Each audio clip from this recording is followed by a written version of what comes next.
దేవుని మీ అందరికి నా వందనములు. యోబు గ్రంథం 34వ అధ్యాయం 10వ వచనం. విజ్ఞానము గల మనుషులారా, నా మాట ఆలకించుడి. దేవుడు అన్యాయము చేయుట అసంభవము, సర్వశక్తుడు దుష్కార్యములు చేయుట అసంభవము.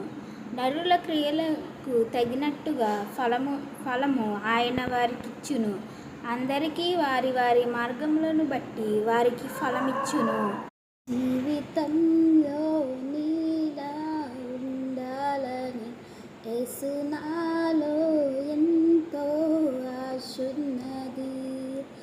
తీరునా నా కోరిక, చేరితే ప్రభు పాదాల చెంత.